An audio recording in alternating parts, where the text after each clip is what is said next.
बच्चों, विज्ञान के सेशन में आप लोग का स्वागत है। फसल उत्पादन एवं प्रबंधन, ये हमारा चैप्टर पूरा हो चुका है और आज टाइम है प्रश्न और उत्तर के बारे में बात करने का। तो टाइम है, पहला प्रश्न पढ़ते हैं। हमारा देखिए पहला जो प्रश्न है उसमें हमारा क्या है, ये एक रिक्त स्थान भरने का है, फिल इन द ब्लैंक है। और यहाँ पे आपको देख रहे हैं, यहाँ पे तैरने, जल, फसल, पोषक, तैयारी, ये शब्द दे रखे हैं और हमें देखना है कि ये शब्द हमारे किस सेंटेंस के साथ मेल खाते हैं। तो गैस मारिए पहले में क्या होगा। एक स्थान पर एक ही प्रकार के बड़ी मात्रा में उगाए गए पौधों को हम क्या कहते हैं, बताइए।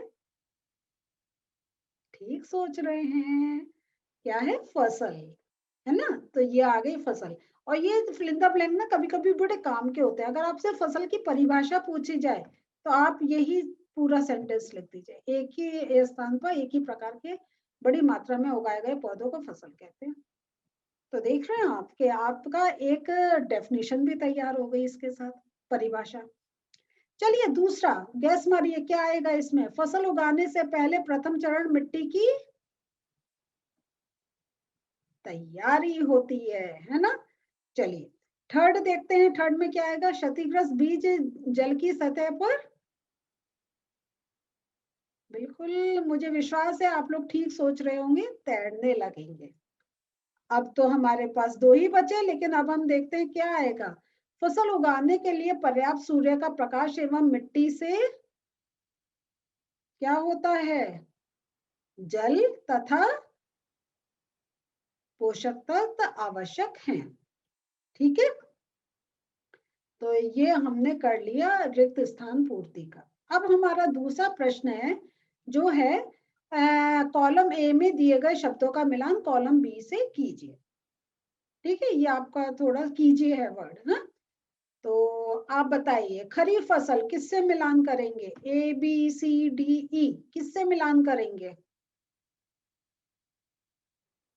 चेक करिए, आप ठीक सोच रहे थे, धान एवं मक्का, है ना। रबी फसल किससे मिलान करेंगे, ये तो गैस मार लिया होगा, अगर याद नहीं है मुझे है कि गेहूं, चना, मटर। चलिए रासायनिक उर्वरक क्या आएंगे, ये भी बहुत इजी है ना, यूरिया एवं सुपर फॉस्फेट। और कार्बनिक खाद, ये क्या आएगा, कार्बनिक खाद में पशु अशिष्ट गोबर, मूत्र एवं पादप अवशेष। ठीक है, ये अवशिष्ट है, वार रह गया है टाइपिंग में। ठीक है, चलिए अब हम दूसरा प्रश्न देखते हैं। निम्न के दो दो उदाहरण दीजिए। खरीफ फसल, खरीफ फसल का क्या आ गया, धान, मक्का, सोयाबीन, मूंगफली, कपास आदि। रबी फसल का आ जाएगा गेहूं, चना, मटर, सरसों आदि।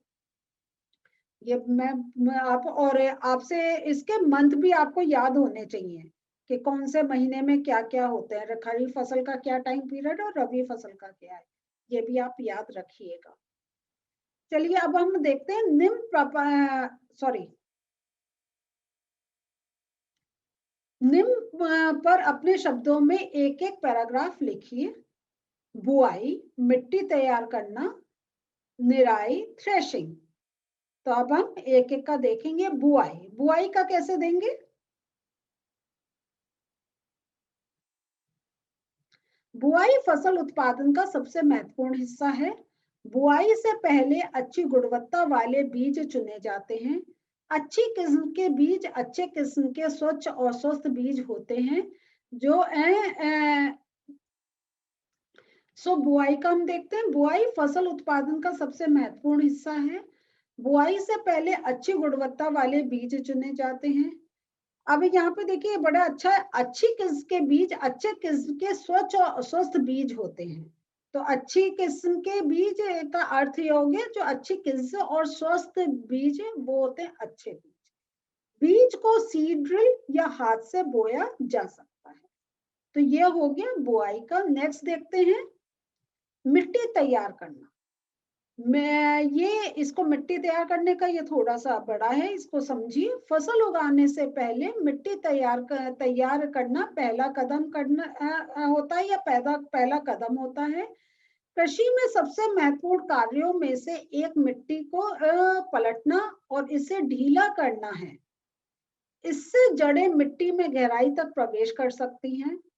ढीली मिट्टी से केंचुओं और रोगाड़ुओं के पनपने में मदद मिलती है, जो किसान के मित्र हैं, और ये मिट्टी में ह्यूमस मिलाते हैं।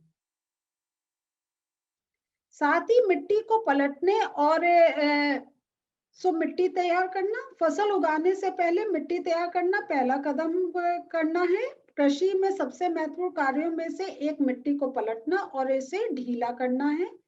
इससे जड़ें मिट्टी में गहराई तक प्रवेश कर सकती हैं। ढीली मिट्टी से केंचुओं के पनपने में मदद मिलती है, जो किसान के मित्र हैं, और ये मिट्टी में ह्यूमस मिलाते हैं।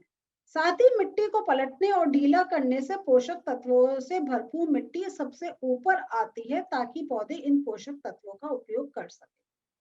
तो यहाँ पे हम ये देख रहे हैं कि कैसे जो हमने ये एक बता दिया कि केचुए वो एक किसान के मित्र भी है, और वो किस प्रकार एक सहायता करते हैं, ह्यूमस मिलाकर।